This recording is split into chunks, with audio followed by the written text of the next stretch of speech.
வணக்கம். இது தமிழ் குரலின் சிறப்பு நேர்காணலில் இன்றைக்கு நம்மோடு இணைந்திருக்கிறவர் மரியாதைக்குரிய மூத்த பத்திரிகையாளர் மற்றும் அரசியல் திறன் ஆய்வாளர் ஐயா திருமிகு ஆர் மணி அவர்கள். சார் வணக்கம் சார். நாடாளுமன்றத்தில் அடுத்தடுத்து தீர்மானங்கள், மசோதாக்கள், ஒரு பக்கம் சபாநாயகர் மீதான நோ கான்ஃபிடன்ஸ் மோஷன் வந்தால், இப்போ ராகுல் காந்தி அவர்களின் மீது ப்ரிவிலேஜ் கொண்டு வரணும்னு ஒரு சப்ஸ்டான்ஷியேட்டிவ் மோஷன் மூவ் பண்ணப்பட்டிருக்கு. நிஷிகாந்த் துபே இப்போது எம்பி பதவியை பறிக்க வேண்டும், கூடுதலாக அவர் லைஃப் லாங் எலெக்ஷனில் போட்டியிடுவதற்கு தடை விதிக்க வேண்டும் அப்படின்னு மூவ் பண்ணுறாங்க. நாடாளுமன்றத்தில் குறிப்பாக இந்தியா யூஎஸ் ட்ரேடு சம்மந்தமாக பேசியதை எதிர்த்து அவருக்கு இந்த மோஷன் மூவ் பண்ணப்பட்டிருக்கு. எப்படி பார்க்குறீங்க சார் இது? ராகுல் காந்தி கேட்ட கேள்விகள் அப்படிங்கிறது அவைக்குள்ளே கேட்கக்கூடாததா உங்களுடைய பார்வை? நிஷிகாந்த் துபே பிஜேபியோட எம்பி என்பவர் ஒரு நாசகார சக்தி. இந்த அரசாங்கத்தோட ஊதுகுழலாக மாறி அவர் ராகுல் காந்தி எழுப்பிய கேள்விகளுக்கு பதில் சொல்லி கொண்டிருக்கிறார். நிஷிகாந்த் துபே மந்திரி கிடையாது. Is not a minister. He belongs to treasury benches. ஆளுங்கட்சியோட ஒரு உறுப்பினர். ராகுல் காந்தி இந்தியா அமெரிக்க வர்த்தக ஒப்பந்தம் பற்றி எழுப்பிய குற்றச்சாட்டுகளுக்கு, கேள்விகளுக்கு பதில் சொல்ல துப்பு இல்லாத பிஜேபி அரசு தனிமனித தாக்குதலில் இறங்கியிருக்கிறது. பார்லிமெண்ட்டுக்குள்ளே எதை வேணால் நீ பேசலாம், ப்ரிவிலேஜ் வந்ததுன்னா தப்பிச்சுடுவாருன்ட்டு சப்ஸ்டான்டிவ் மோஷன் ஒன்று கொண்டு வராங்க. இது ஒரு உறுப்பினரோட பதவியை பறிப்பதற்கு வழிவகை செய்யக்கூடியது. ஒரு படி மேலே போய் லைஃப் பேன் அப்படின்றாங்க. அதாவது பிரிட்டிஷ் ஆட்சி காலத்தில் கூட இல்லாத கொடுமைகளை மோடி அரசு என்று செய்ய துடிக்கிறது. கேட்ட கேள்விக்கு பதில் இல்லை. ஏகப்பட்ட குளறுபடிகள், ஏகப்பட்ட சந்தேகங்கள் இந்தியா அமெரிக்க வர்த்தக ஒப்பந்தத்தில் இருக்குது. இந்தியா ரஷ்யாவிடமிருந்து ஆயில் வாங்குவதை, எண்ணெய் வாங்குவதை நிறுத்திவிட்டது. ஆனாலும் நாங்கள் தொடர்ந்து கண்காணிப்போம். அவர்கள் எண்ணெய் வாங்கினால் எங்களுடைய வரி விதிப்புகள் பழைய நிலைக்கு போகும் என்று அப்பட்டமாக வெளிப்படையாக ட்ரம்ப் மிரட்டுகிறார். எண்ணெய் வாங்குறதை நிறுத்திட்டியா வாங்குறியான்ற ஒரு சிம்பிள் கொஸ்டினுக்கு வெளியுறவுத்துறை அமைச்சர் ஜெய்சங்கர் பதில் சொல்ல மறுக்கிறார். காமர்ஸ் மினிஸ்டர் பியூஷ் கோயல் பதில் சொல்ல மறுக்கிறார். வழக்கம் போல் எதற்கும் பதில் சொல்லாத மோடி இதிலும் மௌனம் காக்கிறார். இந்தியா அமெரிக்க வர்த்தக ஒப்பந்தத்தை பற்றி ஏன் பேசக்கூடாது என்று கேட்கும்போது போஃபோர்ஸை பற்றி பேசலாமா என்று ஏகடியம் செய்கிறார். ஜனநாயகத்தின் பெயரில் இந்தியாவில் இன்று ஒரு மன்னராட்சி நடந்து கொண்டிருக்கிறது. சர்வாதிகார தன்மை கொண்ட ஒரு மன்னராட்சி என்று சொல்ல முடியாது, ஒரு சர்வாதிகார தன்மை கொண்ட ஆட்சி ஜனநாயகத்தை வெளிப்பார்வைக்கு ஒரு பூச்சு வேலையாக மட்டும் வைத்துக்கொண்டு இன்று நடந்து கொண்டிருக்கிறது. அதாவது ஒரு சர்வாதிகார நாட்டில் எதிர்த்து கேள்வி கேட்பவர்களுக்கு என்னெல்லாம் நடக்குமோ அதெல்லாம் இன்றைக்கி ராகுல் காந்திக்கு நடக்க ஆரம்பிச்சிருக்கு. அவர் மீது ப்ரிவிலேஜ் கொண்டு வந்தால் அது ஓகே, அப்போ கூட பார்லிமெண்ட்டுக்குள்ளே ஓகே கொண்டு வரலாம் ப்ரிவிலேஜ். பட் சப்ஸ்டான்டிவ் மோஷன் கொண்டு வருதுன்றது ரொம்ப பேருக்கு சப்ஸ்டான்டிவ் மோஷன் என்னன்னு தெரியாது. சப்ஸ்டான்டிவ் மோஷன்னா அந்த உறுப்பினருக்கு கண்டனம் தெரிவித்து வாக்கெடுப்பு விடப்பட்டால் அவருடைய உறுப்பினர் பதவியே பறிக்கப்படும். ஜனதா கட்சி தலைவர் சுப்பிரமணிய சாமிக்கு 1976 நடந்தது. அதை இன்றைக்கி இவங்க செய்ய துடிக்கிறாங்க. இந்திரா காந்திக்கு அந்த மாதிரி சப்ஸ்டான்டிவ் மோஷனா அல்லது வேறு மோஷனான்னு தெரியாது. இந்திரா காந்தியோட பதவி 78 பறிக்கப்பட்டது, சிக்மங்களூரில் வெற்றி பெற்று போன பிறகு. இவையெல்லாம் எதிர்கட்சிகளை பார்த்து அஞ்சுகிற ஆளும் கட்சி கோழைகளின் வேலை. அந்த கோழைத்தனமான காரியத்தை தான் இந்த நாசகார சக்தியான நிஷிகாந்த் துபே செய்து கொண்டிருக்கிறார். கடந்த காலங்களில், கடந்த 2-3 ஆண்டுகளாக 2023 அவருடைய செயல்பாடுகளை பார்த்தீர்கள் என்றால் நாடாளுமன்றத்தில் அது அப்பட்டமான அக்மார்க் முத்திரை குத்தப்பட்ட, ISO 9001 முத்திரை குத்தப்பட்ட ஒரு சர்வாதிகார தன்மை கொண்டதாகத்தான் இருக்கும். மஹோவா மைத்ரானுடைய பதவி பறிவுக்கும் அவர் தான் கம்ப்ளைண்ட். உச்சநீதிமன்றம் ஒரு தீர்ப்பு, ஐ திங்க் இந்த ஏற்கனவே இருக்கக்கூடிய மத வழிபாட்டு தலங்களை அப்படியே கண்டினியூ பண்ணணுமோ ஏதோ ஸ்டேட்டஸ்கோ ஒரு தீர்ப்பு கொடுத்த போது மதக்கலவரம் வந்தால் தலைமை நீதிபதி தான் பொறுப்பேற்கணும்னு அவர் பேசினார். அந்த உத்தம சீலர் இன்னைக்கு உச்சநீதிமன்றத்தை ராகுல் அவமதித்து விட்டார் என்று சொன்னார். அவர் ஒரு 4 காரணங்களை பட்டியலிடுகிறார். அதில் ஒன்று கூட உருப்படியான காரணங்கள் என்று நாம் சொல்ல முடியாது. 3 ஆண்டுகளுக்கு முன்பு டெஃபமேஷன் கேஸில் கன்விஷன் ஆகி அவரை MP பதவியிலேருந்து தூக்குனானுங்க. அதன் பிறகு அவர் பங்களாவை காலி பண்ணி வெளியில் அனுப்பிச்சாங்க. இன்றைக்கி மறுபடியும் மக்களால் தேர்ந்தெடுக்கப்பட்டு அவர் உள்ளே வந்திருக்காரு, எதிர்க்கட்சி தலைவராக இருக்கார். ஒரு எதிர்க்கட்சி தலைவரை சப்ஸ்டான்டிவ் மோஷன் போட்டு நான் வெளியில் அனுப்பினேன்னா அது இந்திய ஜனநாயகம் சவக்குழிக்கு போய் விட்டது என்ற அர்த்தம். போய் கொண்டிருக்கிறது என்றல்ல, போய் விட்டது என்ற அர்த்தம். இந்த நாடு அதையும் பார்க்க வேண்டும் என்று தலையில் எழுதியிருந்தால் யாரும் மாற்ற முடியாது. இது ஒரு கவுண்டர் இதாக தான் பார்க்கணும். ஏன்னா நோ கான்ஃபிடன்ஸ் மோஷன் கொண்டு வந்த பிறகு ஸ்பீக்கருடைய ரூம்குள்ளே போய் கேபின்குள்ளே கேரோ பண்ணுறாங்கன்னு ஒரு வீடியோவை ரிலீஸ் பண்ணுறாங்க. அதே போல் பிரதமர் வர நேரத்துக்கு எப்படி தாக்குறதுக்கு எம்பிக்கள் போய் நின்றுட்டுருக்காங்க பாருங்கள், பெண் எம்பிக்கள்னு போடுறாங்க. இதெல்லாம் தாண்டி அவங்க கேட்கக்கூடிய கேள்விகள் ரீச் ஆகிடக்கூடாதுன்னு ஒரு மூவாக பார்க்க வேண்டியிருக்கா? பப்ளிக் ஃபோரம் கோயில் மற்ற விதத்தில் விவாதம் ஆகிடக்கூடாதுங்கிறதுக்கான ஒரு கவுண்டராக பார்க்கணுமா? அப்படி தான் பார்க்கணும். பிரச்சனைகள்லேருந்து வழுவுறாங்கல்ல. அவர் எழுப்பின கேள்விகளுக்கு பதில் சொல்லாமல் சொராஸ் ஃபவுண்டேஷனோட உனக்கு தொடர்பு, ஃபோர்டு ஃபவுண்டேஷனோட தொடர்பு, USAIDோட ஃபண்டு தொடர்புன்றாங்க. உன் பிஜேபி எம்பியில் எத்தனை பேர் USAID தொடர்பில் இருக்கான், ஃபோர்டு ஃபவுண்டேஷனோட தொடர்பில் இருக்கான்? ஃபாரின் டொனேஷன்ஸுக்கு வந்து கடுமையான விதிகளை விதித்து பல அமைப்புகளை தடை செஞ்ச மோடி அரசு அதன் பிறகு ஃபஸ்ட்டு இன்ஸ்டன்ஸாக 3 months பொறுத்து லிஃப்ட் பண்ணும்போது முதல்ல லிஃப்ட் பண்ணது ஃபோர்டு ஃபவுண்டேஷனுக்கு வேணால் தடை விதிச்சானா இந்தியாவில் வந்து ஆட்சியிலே இருக்க முடியாது. அந்த அளவுக்கு யூஎஸ் ப்ரெஷர் இருக்கும். இது குறைஞ்சபட்ச அறிவு. எத்தனை பிஜேபி எம்பிஸ் எத்தனை ஆர்எஸ்எஸ் ரிலேட்டடோட லீடர்ஸ் ஃபங்க்ஷனரிஸுக்கு வந்து இன்றைக்கி யுஎஸ்ஐடோடையும் ஃபோர்டு ஃபவுண்டேஷனோடையும் தொடர்பு இருக்குது. ஆகவே இதெல்லாம் அவதூறு. 25 எம்பிஸ் ஸ்பீக்கரை சுற்றி நிற்கிறாங்கன்னா அது கேரோன் எப்படி எடுத்துக்க முடியும்? பிரதம மந்திரி போகிற வழியில் ஜோதிமணியும் சுதாவும் நிற்கிறாங்கன்னா அடிக்கிறதுக்கு நிற்கிறாங்க. புடவையை விரித்து அடிக்க பார்த்தாங்கன்னா பச்சையாக எழுதுகிறாங்க, பேசுகிறாங்க. எந்த ஒரு பிரதமரும் செய்யாத கேவலமான காரியத்தை இப்பொழுது இருப்பவர் செய்து கொண்டிருக்கிறார். என்டிஏ ஸ்போக்ஸ் பர்சன்ஸ் நேஷனல் மீடியாவில் பேசுகிறாங்க, கையில் ஆயுதம் இல்லைன்னா பல்லு இருக்குல்ல, கடிச்சிட்டாங்கன்னா என்ன பண்ணுறதுன்னு. அதாவது வந்து இந்த கட்சியிலையும் பெண்கள் இருக்காங்க. பாரத் மாதான்னு சொல்கிறான். பெண் எம்பிக்கள் போய் பிரதமரை கடிப்பாங்கன்றது வந்து இந்த புத்தி, இது காங்கிரஸ் எம்பிக்களுக்கு எதிரான புத்தி இல்லை, பெண்களுக்கு எதிரான புத்தி. இவங்க தலைவர் அவ்வளோ உத்தமர், அவரை வந்து இவங்க காப்பாற்றுறாங்களாம். இதுவரை எந்த ஒரு அரசியல் கட்சியும் ஆளுங்கட்சியும் இந்த மாதிரியான குற்றச்சாட்டுகளை வச்சதே கிடையாது. ஆயுதம் இல்லைன்னா பரவாயில்லன்னா பல்ல வச்சு கடிப்பாங்கன்றது, அதாவது வார்த்தைகளால் விவரிக்க முடியாத அவலம் இது. இந்த நாடு செய்த பாவம், நாட்டின் சாபம் இத்தகையவர்கள் இந்த நாட்டை ஆளுவது. பெண் எம்பிஸ் போய் பிரதம மந்திரியை தாக்குவாங்க, புடவையை வந்து முந்தானையை எடுத்து போட்டு அடிப்பாங்க, இப்படிலாம் பேசுகிறான். அதோட அடுத்த கட்டம் பல்ல வச்சு கடிப்பாங்கன்றது வாட் நான்சென்ஸ். அதிலோட இன்னொரு அர்த்தம், பிரதமருக்கு நாடாளுமன்றத்தில் பாதுகாப்பை உறுதி செய்ய முடியாத சூழல் இருக்கு, அல்லது எதிர்கட்சிகள் ஃப்ரிஞ்ச் எலமெண்ட்ஸ் தகரி அப்படிங்கிற வார்த்தையை அவன் யூஸ் பண்ணுறான். நிஷிகாந்த் துபே தகரின்ற வார்த்தையை யூஸ் பண்ணுறாரு சப்ஸ்டாண்டிவ் மோஷனில். அதாவது அவரை தேர்ந்தெடுத்த மக்களை அவர் இழிவுபடுத்துகிறார். எதிர்கட்சிகளையும் தேர்ந்தெடுத்து. ஆமாம், 23% மக்கள் இந்த நாட்டில் காங்கிரஸுக்கு ஓட்டு போட்டிருக்காங்க, 37% மக்கள் பிஜேபிக்கு ஓட்டு போட்டிருக்காங்க. ராகுல் காந்தியை நீ வந்து இழிவுபடுத்தலை, இந்திய மக்களை இழிவுபடுத்துகிற. தகரின்ற வார்த்தை ரொம்ப கேவலமான வார்த்தை. தகரின்றது வந்து தெரு போக்கிரிகள்னு அர்த்தம். தெருவில் இருக்கக்கூடிய போக்கிரிகள், லும்பன் எலிமெண்ட்ஸ்னு சொல்லுவோம். அதை வந்து ஒரு எம்பி சொல்கிறார் இன்னைக்கு தகரி கேங்குன்னு. அவர் லிஸ்ட் அவுட் பண்ணியிருக்க காரணம் ஒன்று கூட வந்து ப்ரிவிலேஜ் வரலாம், பட் சப்ஸ்டாண்டிவ் மோஷன் வர அளவுக்கு எதுவுமே கிடையாது. இன்ஃபேக்ட் நிஷிகாந்த் துபே மேலே சப்ஸ்டாண்டிவ் மோஷன் கொடுத்து நிஷிகாந்த் துபேவை பதவி நீக்கம் செய்யணும் இத்தகைய வார்த்தைகளை பயன்படுத்தியதற்காக. ராகுல் காந்தியோட ஸ்பீச்சஸ் எல்லாமே வந்து தேர் பொலிட்டிக்கல் இன் நேச்சர், பர்சனலாக ஒன்றுமே கிடையாது. சர்வாதிகாரிகள் நாட்டை ஆண்டால் என்ன நடக்குமோ அது இன்று இந்தியாவில் நடந்து கொண்டிருக்கிறது. இதில் கொடுமை என்னென்னா, தனி மெஜாரிட்டி இல்லாமல் 32 சீட்டு மெஜாரிட்டிக்கு துண்டு விழும்போது இந்த ஆணவம் தொடருது. மோடி 1.0லையும் 2.0லையும் இந்த ஆணவத்தை விட கூடுதல் ஆணவம் மோடி 3.0வில் தொடருது. ஆக்சுவலாக அந்த பல்ல வச்சு கடிப்பாங்கன்னு பேசிய என்டிஏ ஸ்போக்ஸ் பர்சன், தெலுங்கு தேச பார்ட்டி என்டிஏ ஸ்போக்ஸ் பர்சன். அப்போ இது எவ்வளோ அசிங்கம். இவன் 16 எம்பியில் தான் அவன் நிற்கிறான். உங்களோட 16, ஜேடியோட 12 தான் அங்கே மோடி நிற்கிறாரு. தெலுங்கு தேசத்தோட 16 எம்பிஸில் ஒருத்தர் பல்ல வச்சு கடிப்பாங்கன்னா, அதாவது ஏதோ ஒன்று இறங்கிறதுக்கு முன்னால் எதையோ விட்டு ஆழம் பார்க்கும்ல, அதுதான் பிஜேபி செய்யுது. தெலுங்கு தேசமும் சந்திரபாபு நாயுடு வெட்கி தலைகுனிணும். தெலுங்கு தேசத்தை பிஜேபி விழுங்கிக்கிட்டு இருக்கு.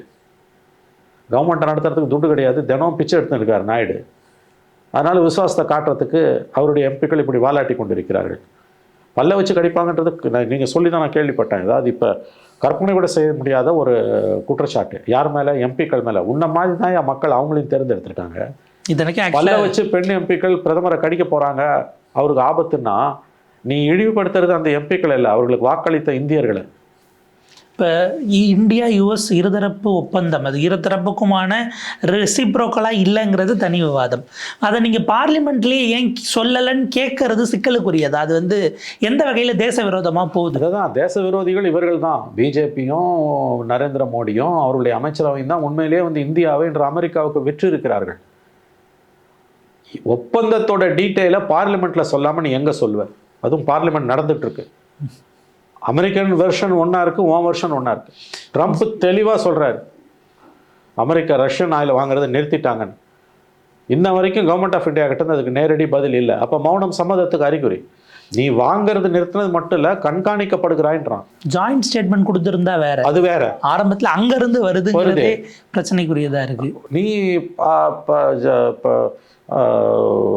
ஆயில் வாங்குறதை நிறுத்திட்டான்னு சொன்னது கூட இல்லாமல் கண்காணிக்கப்படுகிறீர்கள், மீண்டும் வாங்கினீங்கன்னா டாரிஃப் 50% டாரிஃப் உள்ளே வந்துடும் மறுபடின்றாங்க. ஒரு இறையாண்மை மிக்க நாட்டை 140 கோடி மக்களை இதை விட எவனாவது இழிப்படுத்த முடியுமா? அது ஒயிட் ஹவுஸினுடைய அஃபிஷியல் ரெக்கார்டா வருது. ஆன் ரெக்கார்டா. அப்ப யார் தேச துரோகி? இந்தியாவோட இறையாண்மை அமெரிக்காவோட காலடியில் வைத்து விட்ட மோடி அரசு தான் தேச துரோகிகளே அல்ல, ஒரு அதிபர் தலைவர் அல்ல. ஒரு அதிபருக்கு ஈக்குவலண்டா இங்க ஃபாரின் செக்ரட்டரி பேசினாலும் அவர் பட்டும் படாம ஸ்ட்ரைட் கொஸ்டின்ஸ் எடுக்க மாட்டேங்கிறாரு. ஆன்சர் இல்லைங்க. உலகமாக அறிவாளி உத்தம சீலர் ஜெய்சங்கர் கிட்ட கேட்குறாங்க, ட்ரம்ப் இப்படி சொல்லியிருக்காரு, வெரி சிம்பிள் கொஸ்டின். ட்ரம்ப் சொல்லியிருக்காரு ரஷ்யாவிடம் வந்து எண்ணெய் வாங்குவதை இந்தியா நிறுத்திவிட்டது, இனிமேல் வாங்க மாட்டோம் என்று சொல்லியிருக்கிறார்கள். இந்த ஸ்டேட்மெண்ட் உண்மையானா? எனக்கு தெரியாது, காமர்ஸ் மினிஸ்டர் கல்ன்று. காமர்ஸ் மினிஸ்டர் பியூஷ் கோயலை கேட்டால் எனக்கு தெரியாது, அதை கவர்மெண்ட்டு தான் முடிவு பண்ணுன்றாரு. யார் கவர்மெண்ட்டு? நீ தான் கவர்மெண்ட்டு. மோடி வாயை திறக்கல வழக்கம் போல். ஃபாரின் செக்ரட்டரி இன்டைரக்டாக ஒத்துக்கிறாரு, நாங்கள் எங்கே சீப்பாக கிடைக்குதோ அங்கே வாங்குவோன்னு. அரே பாபா, இந்த கேள்விக்கு பதில் சொல்லு. எங்கே சீப்பாக கிடைக்கும்னா ரஷ்யா தானே சீப்பாக கிடைக்கும். எங்கே வேணால் கிடைக்கட்டும். ட்ரம்ப் சொல்லியிருக்காரு ரஷ்யாவிடம் வந்து எண்ணெய் வாங்குவதை இந்தியா நிறுத்தி விட்டது. இல்ல ரஷ்யாட்ட வாங்க வேண்டாம்னு கூட முடிவு பண்றது இந்தியாவினுடைய இதா இருக்கலாம். அது எக்ஸ்டர்னல் இன்ஃப்ளூயன்ஸ் இல்லாம நீங்க எடுத்த முடிவாங்கிறது தான் கேள்வி. ட்ரம்ப் சொல்றது உண்மையா? Very simple. நீ எக்ஸ்டர்னல் ப்ரெஷரா இன்டர்னல் ப்ரெஷரான்றதெல்லாம் ரெண்டாவது. ரஷ்யாவிடமிருந்து எண்ணெய் வாங்குவதை இந்தியா நிறுத்தி விட்டது, நாங்கள் கண்காணிப்போம், அவர்கள் மீறி வாங்கினால் எங்களுடைய வரி தொடரும். இந்த ஸ்டேட்மெண்ட் உண்மையா? Simple question.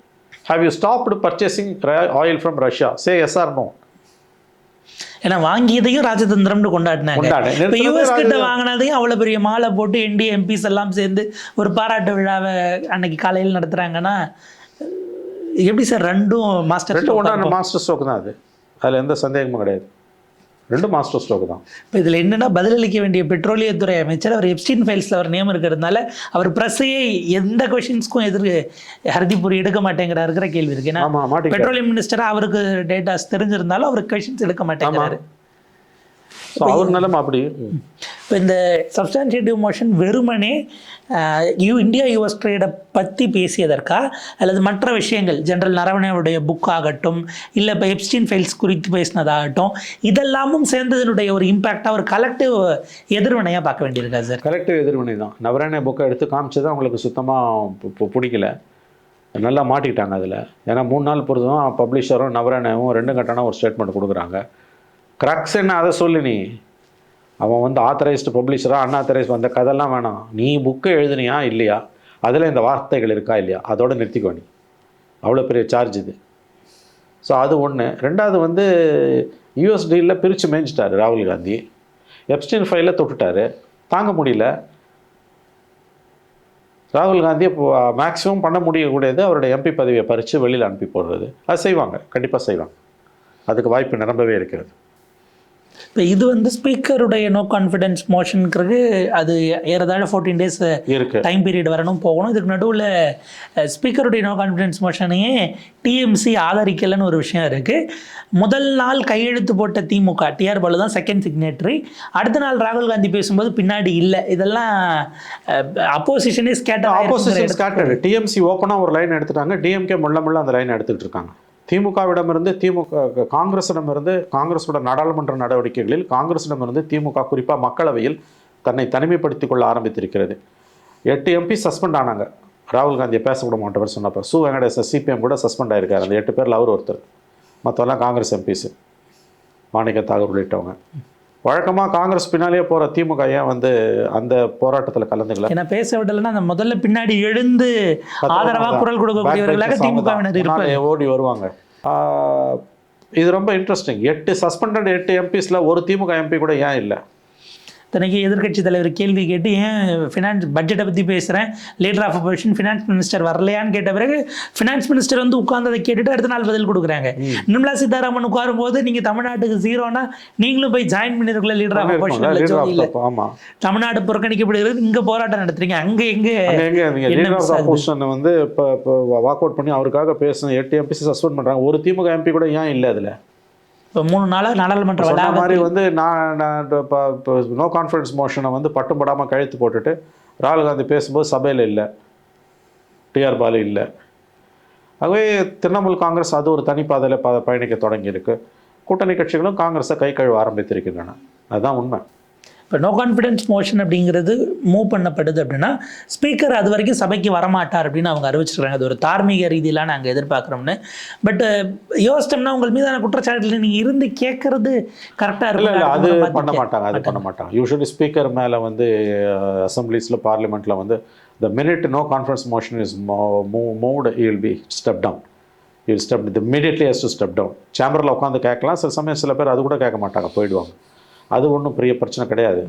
இது வந்து சென்சார் பண்ண போகிறது கிடையாது, டிஃபீட் பண்ண அனுப்ப முடியாது அவர், வேணாம் இவங்களுக்கு மெஜாரிட்டி கிடையாது opposition. But it's a question of principle. No confidence motion allow பண்ணப்பட்டதுன்னா அதில் ஸ்பீக்கருக்கு எதிராக எவ்வளோ வேணால் பேசலாம். How chair was biased மரியாதை உள்ள ஒரு சபாநாயகர் இதற்கு பிறகு அந்த பதவியில் இருக்க மாட்டார். இவருக்கு எதிராக எத்தனை முறை நோ கான்ஃபரன்ஸ் கொண்டு வந்தாங்க. மேபி அவரோட நிலைமை அவருக்கு தெரியும். அவர் கண்ணு முன்னால் பழைய விபி தன்கரோட முகம் அவர் முன்னால் ஓடும், படம் போட்டு ஓடும்.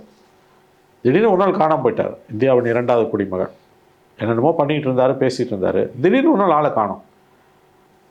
அந்த நிலை தான் வந்து தனக்கு வரும் என்ற அச்சம் கூட ஓம் பிர்லாவுக்கு இருக்கலாம். அதனால் இது வந்து அவங்க வந்து அப்பட்டமாக ஒரு லெஜிஸ்லேட்டிவ் ஒர்க்கை, தட் இஸ் பார்லிமெண்ட்ரி ஒர்க்கை வந்து போலீஸை வச்சு கண்ட்ரோல் பண்ணுறாங்க. டிசன்ட்டை வந்து கிரிமினலைஸ் பண்ணுறாங்க. அவ்வளோதான். இது குறித்து இந்தியா யூஎஸ் பேக்ட் குறித்து யார் பேசினா கரெக்டாக இருக்கும் சார்? ஏன்னா எல்லா மினிஸ்டரும் இன்னொருத்தர் மேலே கை காட்டுறாங்க.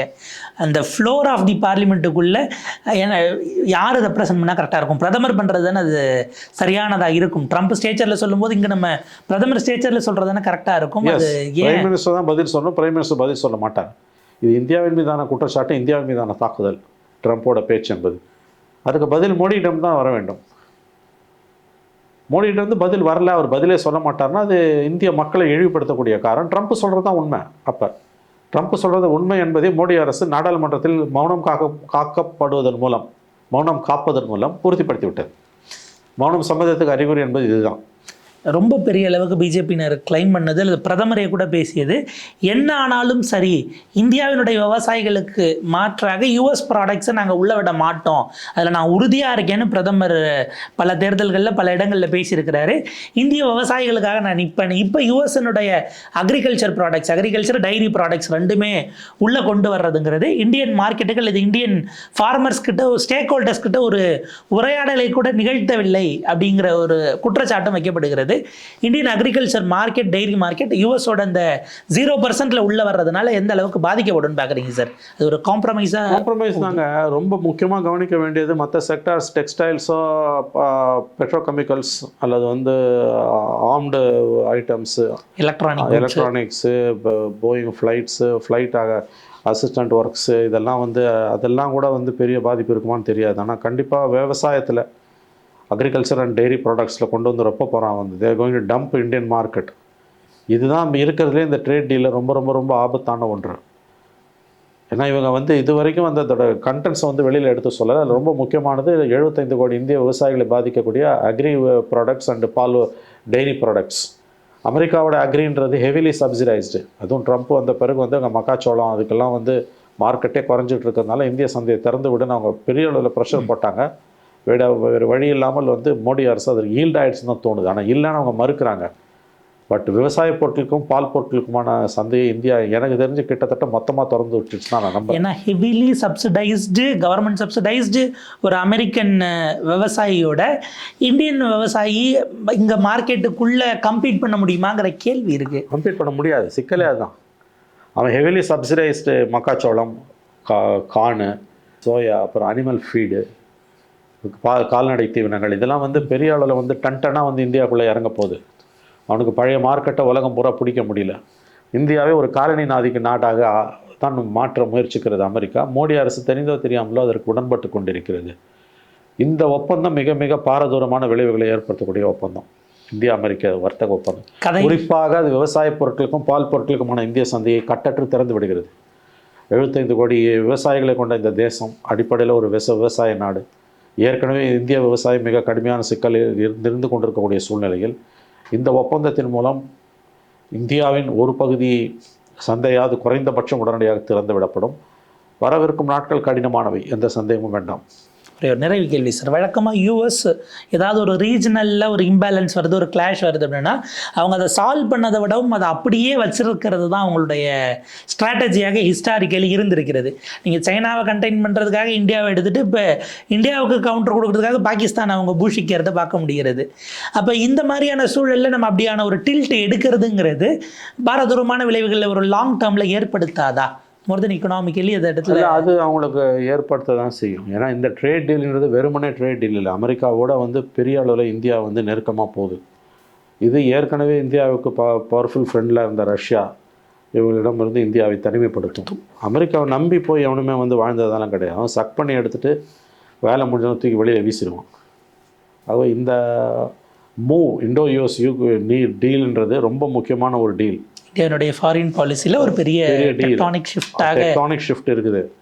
ப்ளஸ் அவங்க கேட்குற கேள்விகளுக்கு நீங்கள் பதில் கடைசி வரைக்கும் இதெல்லாம் ரகசிய டாக்குமெண்ட்டாக வச்சிட முடியாது. கடைசி வரைக்கும் ரகசிய டாக்குமெண்ட்டாக வைக்க முடியாது. இப்போயே அது ட்ரிக்கிள் டவுன். நான் சொன்னால் நம்ப மாட்டேன், அவன் சொன்னால் தான் நான் சொல்கிறது தான் உன்னை நம்ப முடியாது. உங்கள்கிட்ட நம்புறதுக்கு எதுவுமே கிடையாது. இரு நாடுகளுக்கு இடையிலான ஒப்பந்தம் முதல்ல ஜாயின்ட் ஸ்டேட்மெண்ட் இருக்கணும் இல்லையா? 2 பேரும் ஒரே மொழியில் பேசணும். விவசாய பொருட்களுக்கும் பால் பொருட்களுக்கும் நாங்கள் சந்தையை திறந்து விடலைன்னு எங்கள் பிஜேபி அரசு புழுவின்னு இருக்கும். அழகாக வந்து சரக்கு உள்ளே இறங்கினே இருக்கும். ஆகவே இது வரும் மோடி அரசு மிகப்பெரிய அளவில் இந்தியாவுக்கு வஞ்சனை செய்திருக்கிறது. இந்த அமெரிக்க வர்த்தக ஒப்பந்தத்தின் மூலம் முதல்ல ஃபுல் டீட்டெயில்ஸ் அவங்க பொது வெளியில் வைக்கணும். அதுக்கு பிறகு தான் உண்மை பிக்சர் மக்களுக்கே தெரியும்.